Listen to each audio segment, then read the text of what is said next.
This is Todd Stashwick, and you are watching TrekCulture. Hello, my friends, how are you? And a very, very happy Star Trek Day to you all. Yes, it is September the 8th. It is 58 years since The Man Trap debuted on US screens. Yes, I have not forgotten about our Canadian audience because they got it early. That's right. Because of an interesting roundabout when it came to scheduling, it actually debuted in Canada first. So really, this entire day is based on a lie. Because we also are celebrating, we're 60 years of The Cage, which was, of course, from 1964 as well. Star Trek Day has been a bit of an interesting mixed bag, if you like, over the last few years. And the reason I say that is because Paramount has not tended to do very much for Star Trek Day. Now, they did do, particularly during lockdown, I remember very well, they did do panels with cast and crew that were hosted. That was obviously by Mika Burton, by Will Wheaton. You know, it was a lot of fun. And then just over the last couple of years, that sort of died down a little bit, which is a shame because it's been great for the community. But community is the word I really want to pick up on there because the Star Trek community has been fabulous when it comes to Star Trek Day. Now, obviously, in a way, we're here to break down the clip of Lower Decks that just came out, but we have another couple of bits of news to discuss as well. But there hasn't been, for example, trailers, there hasn't been, big announcements on Star Trek Day. We reckon that that's probably going to be left for New York Comic Con. Now, New York Comic Con is the weekend around the 20th, it finishes on the 20th of October of this year, of course, with Lower Decks Season 5 premiering on the 24th of October.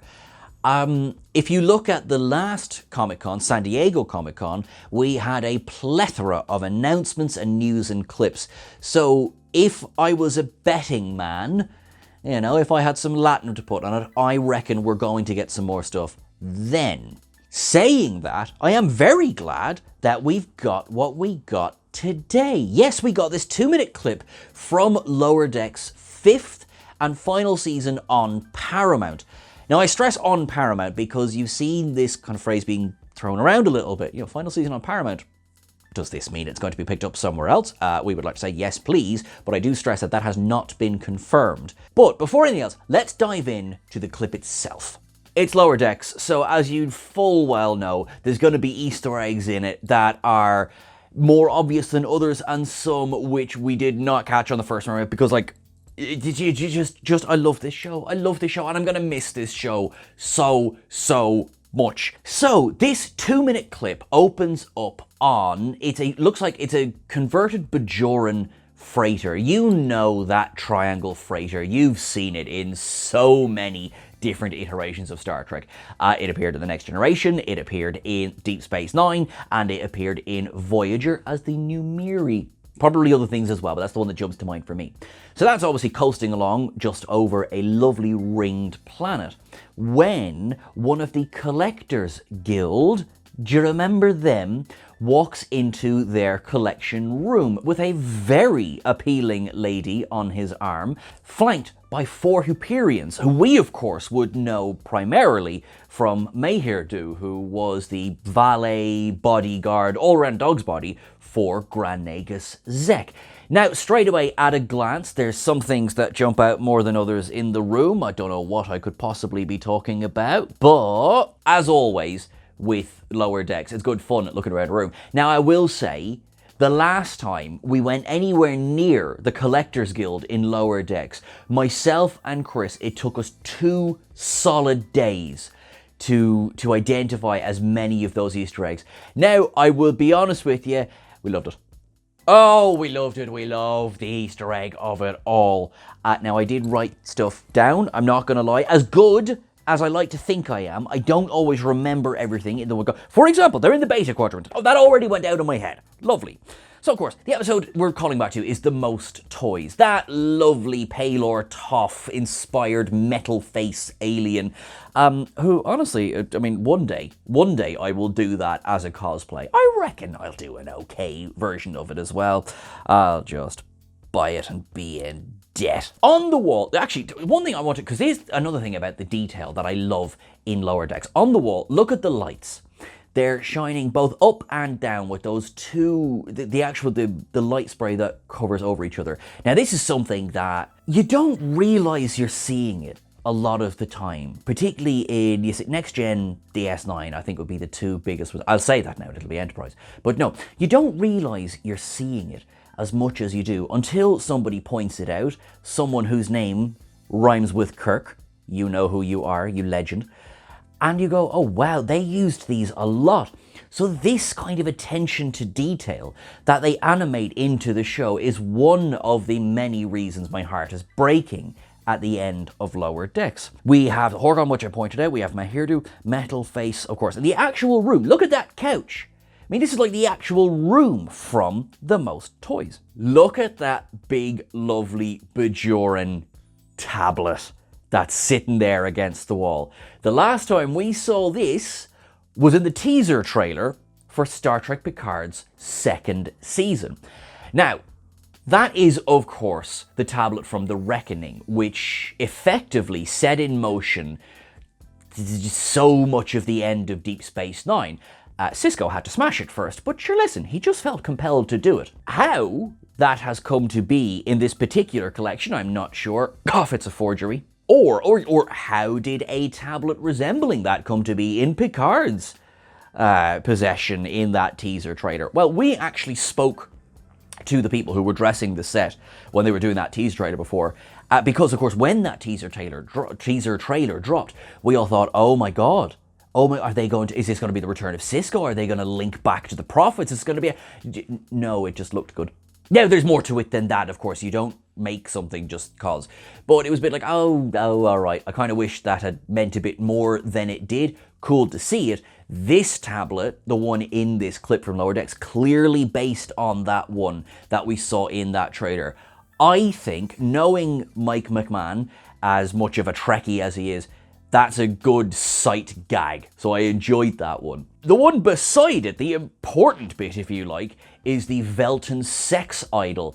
Now this is, again, well, the whole thing is a deep cut joke, but this is a deep cut joke back to The Most Toys. Paylor Toff bragged to Kivas Fajo that he had come into possession of a Velton sex idol, and they were very rare and they were very unique, and no one else had. Well, Fajo had 4 of them.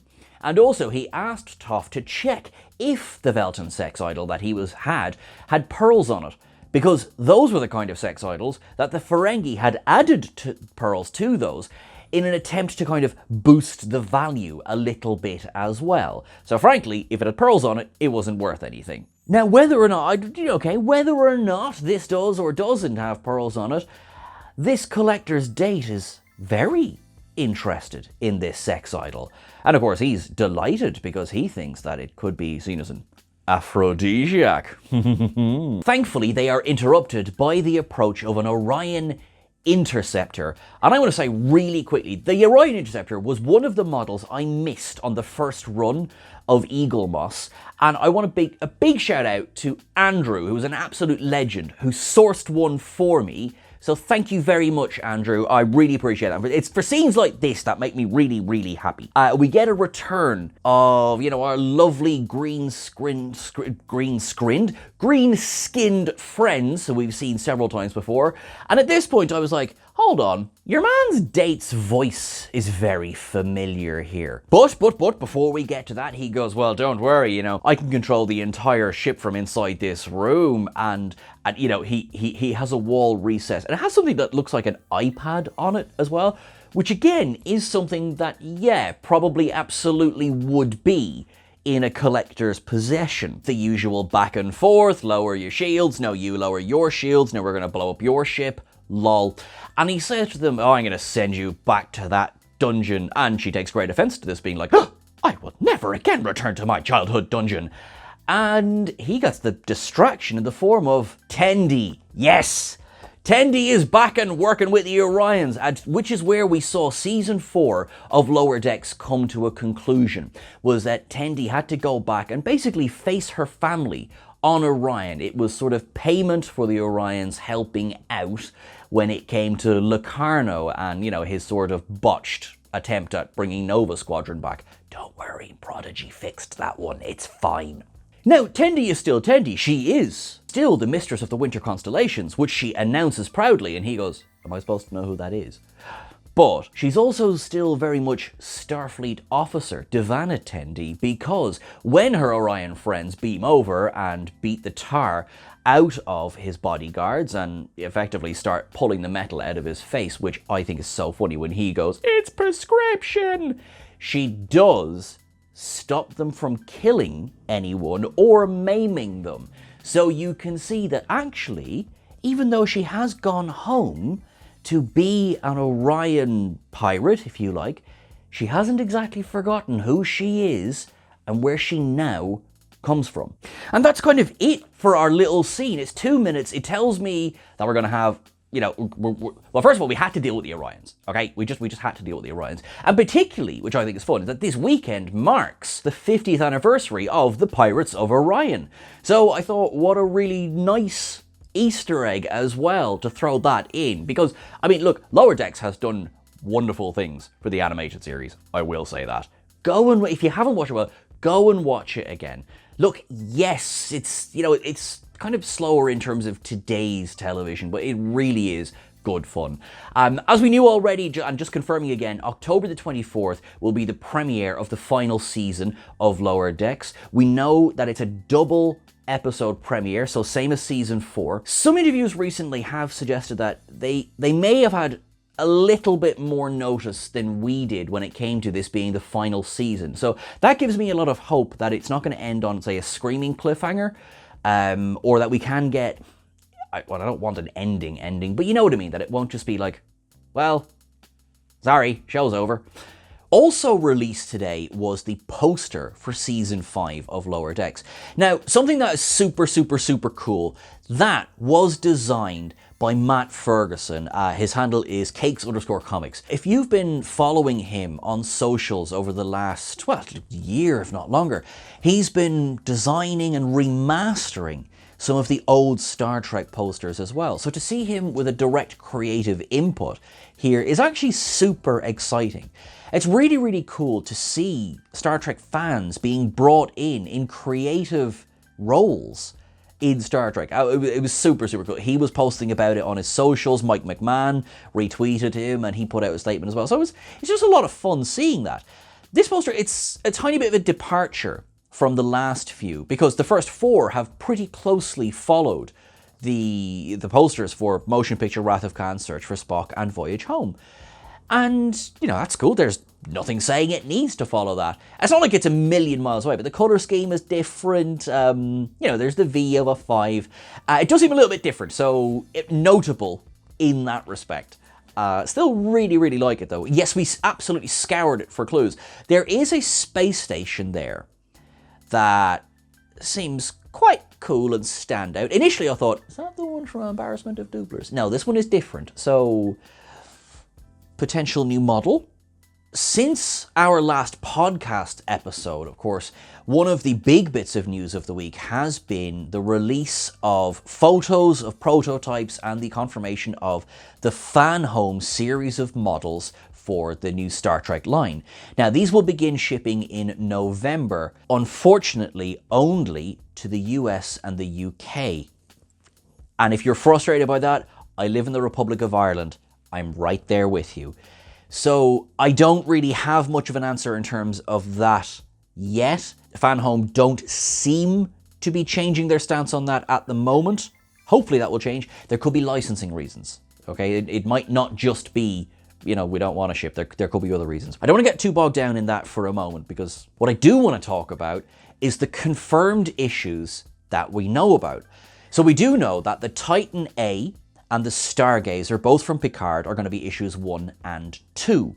We're then going to have the Farragut from Star Trek Strange New Worlds, and we're going to have the Enterprise F as an XL edition. This is huge. This is 27 centimeters long. That is big. I'm very, very happy about that, I have to say, because the Enterprise F is something that's really, really grown on me since I first saw it. I think I might be like many people when the first time you see a new ship, you're like, oh, that's not my daddy's Enterprise. And then you grow to like it. And I have grown to like this one a lot. The issue that follows that will be Crusher's Ilios. You will then also have an issue of the Shrike. Now, Fanhome put out a statement via their Facebook page that the first 20 issues, so 20 issues are confirmed, will be, with the exception of the Shrike, will be Federation ships. Now that's cool news, because straight away, start theorizing. 4 of those 20 will be XL ships. So we know the Enterprise F is one of them. We now know that the Enterprise G is going to be another one of the XL ships. The Voyager A and the Protostar are the other 2 XL ships, and I am so happy about that. Now I really am, because I mean, I think you know I'm a Prodigy fan, so I'm delighted that they are 2 of the other issues. We know that for subscribers, there will be a gift of the Pathfinder class USS Eves that will come in the delivery of issue 20, which of course has led to speculation. Is that going to be a repaint? Is the Voyager B going to be one of the other ships? You know, what are the other ships that we could have? We could have the Texas class. We could have the, I'm assuming we're going to get the Duderstadt class, the USS Intrepid. I reckon we will probably get things like the Obina class. There is a promotional image of the Dauntless that was from Prodigy as well. We reckon possibly the Centaur from Prodigy could be another one. There are actually a ton of options, which is a bit cool, if I'm honest, because it's nice to have new ships again. The Excelsior 2, that's another one. I'm pretty, for me in my head, that's a given. I reckon that will happen. I mean, it's not gonna be cheap. Not gonna lie. If you subscribe, this is dollars now, forgive me, but if you subscribe, the XL issues are $85. If you don't subscribe, they're $95. Apparently you can purchase these ships without subscribing, but they will be on effectively a first come, first serve basis, and there is a limited supply. I'm not here doing the hard sell for you, okay? I'm not here to, you should subscribe and you should this. You do you. 100%, you do what suits you. What they have said, this is designed for a subscriber base. You can see that in the terminology and what they're putting out. I think, optimism, that there's probably enough of us bonkers people who collect all of the ships that will be like, I think it would be in the best interests of them to do reissues. They did also say, because I've seen this question bandied about, they did confirm that yes, they do have the old Eagle Moss molds. There's no current plan to do a rerun of Eagle Moss ships, but basically they said if the demand is there, we'll look at it. So all of this is available on fanhome.co.uk if you're on this side of the pond. And of course fanhome.com if you're over on the other side of the pond. For everyone outside of those territories, we're going to have to wait and see. I don't know. And I feel your frustration. I really do. It is still exciting to be getting new material, and it's still exciting to be getting new toys and new models. It is not all good news. I am sorry to say that this week saw a big loss for the Star Trek community. James Darren, who of course played Vic Fontaine in Star Trek Deep Space Nine's Season 6 and Season 7, passed away. He brought something to Star Trek that I don't think we knew we needed, but a lounge singer. A 1960s lounge singer in, on DS9. Yeah, I didn't know I needed it, but I did. His son, Jim Murray, put out some nice tributes for him during the week as well. Sad times, but the man lived a full and incredible life.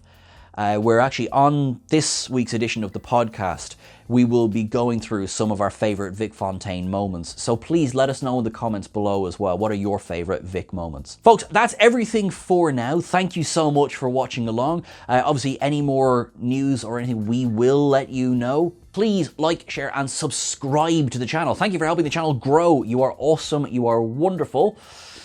We hope you all enjoyed your pizza.